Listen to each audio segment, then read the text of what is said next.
A questão da revisão da vida toda no INSS tem sido objeto de debates e discussões jurídicas.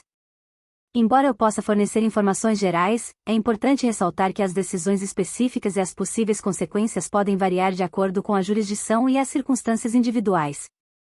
A revisão da vida toda é uma possibilidade de revisão de benefícios previdenciários, em que se busca considerar toda a vida contributiva do segurado, inclusive os períodos anteriores a julho de 1994, quando foi implementado o Plano Real e ocorreu a mudança na forma de cálculo do salário de benefício. Atualmente, o INSS tem adotado uma posição de suspensão da revisão da vida toda, alegando que aguarda decisões finais dos tribunais superiores para estabelecer uma posição definitiva sobre o tema. O que deve acontecer no futuro em relação a essa revisão específica ainda é incerto. É possível que ocorram decisões judiciais que estabeleçam critérios claros para a aplicação da revisão da vida toda, podendo resultar em novas regras ou diretrizes a serem seguidas pelo INSS. Para obter informações mais precisas sobre o andamento da revisão da vida toda e suas possíveis consequências, recomenda-se buscar orientação jurídica especializada, como a consulta a um advogado previdenciário.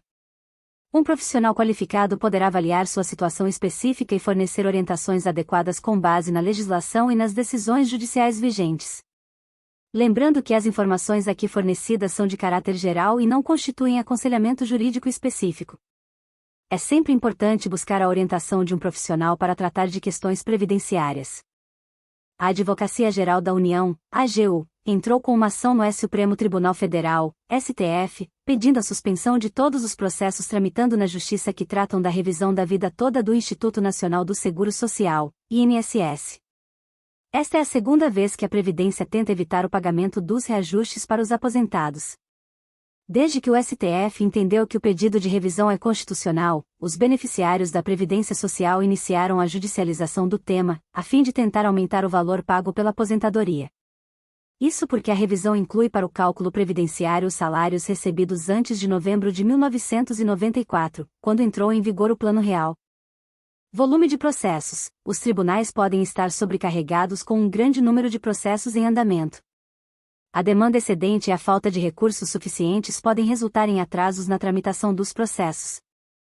Complexidade do caso. Processos que envolvem questões legais complexas, fatos controversos ou disputas entre as partes podem exigir um tempo considerável para análise, pesquisa e tomada de decisões.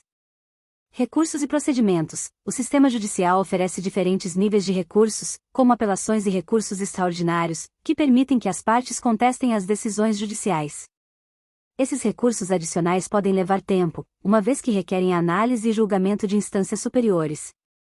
Diligências e provas, a coleta de evidências, a realização de perícias, as oitivas de testemunhas e outras diligências podem levar tempo, especialmente quando as partes envolvidas precisam apresentar suas posições e contestações. Negociações e acordos. Em alguns casos, as partes podem buscar acordos extrajudiciais ou negociações antes de prosseguir com o processo judicial. Essas negociações podem prolongar o processo, já que envolvem discussões, propostas e contrapropostas. Recursos limitados. Os recursos disponíveis para o sistema judicial, como juízes, funcionários e infraestrutura, podem ser limitados, o que pode afetar a eficiência e a velocidade dos processos. É importante destacar que cada caso é único, e o tempo de duração de um processo pode variar significativamente de acordo com a complexidade, os recursos disponíveis, o número de partes envolvidas e outros fatores. Além disso, mudanças nas leis e regulamentos também podem afetar a velocidade dos processos. Se você está envolvido em um processo e está preocupado com a demora, é recomendável consultar um advogado especializado, que poderá fornecer informações mais precisas e orientações adequadas com base nas circunstâncias específicas do caso. Quando um aposentado vence a ação na justiça e não há possibilidade de recurso, o INSS paga dois valores, sendo o primeiro a atualização do valor da aposentadoria, ou seja, o valor mensal revisado, e o segundo valor que o aposentado deixou de ganhar nos últimos 5 anos. Alguns atrasados se tornam precatórios, já que os valores são elevados. Ainda não há previsão para que o STF julgue o recurso da AGU.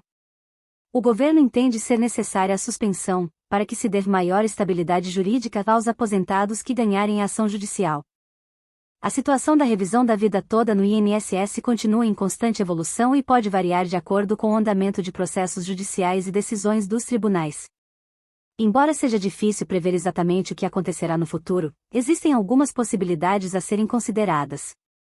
Decisões judiciais. Novas decisões judiciais podem ser proferidas em diferentes instâncias, como tribunais regionais e superiores, estabelecendo precedentes e diretrizes sobre a revisão da vida toda.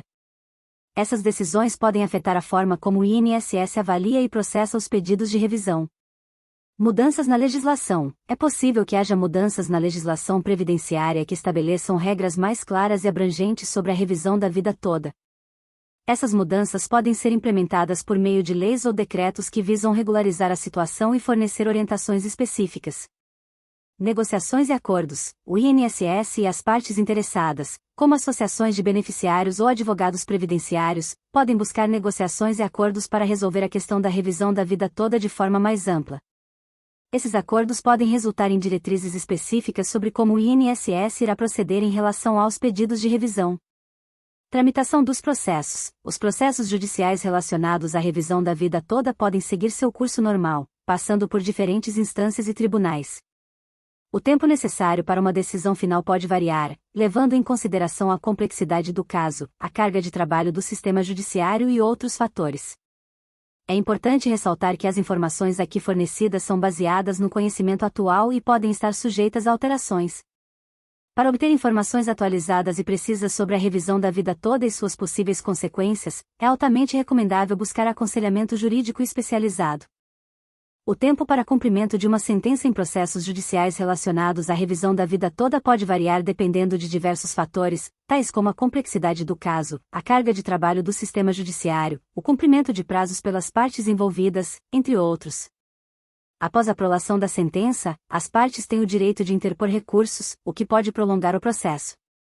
Caso não haja recursos ou eles sejam negados, o próximo passo é a execução da sentença, ou seja, a efetivação do que foi determinado pelo tribunal. O prazo para o cumprimento da sentença pode variar e dependerá das especificidades de cada caso. O juiz responsável pela execução da sentença poderá estabelecer prazos específicos para que o INSS efetue as devidas alterações ou pagamentos determinados pela sentença. É importante destacar que o cumprimento da sentença também pode ser afetado por fatores externos, como a disponibilidade de recursos financeiros por parte do INSS.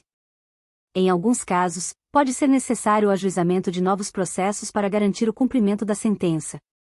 Cabe ressaltar que o tempo para o cumprimento da sentença pode variar consideravelmente e é influenciado por uma série de fatores, tornando difícil fornecer um prazo específico. Recomenda-se buscar informações atualizadas junto ao advogado responsável pelo caso, que terá conhecimento detalhado sobre a situação específica e poderá fornecer orientações adequadas.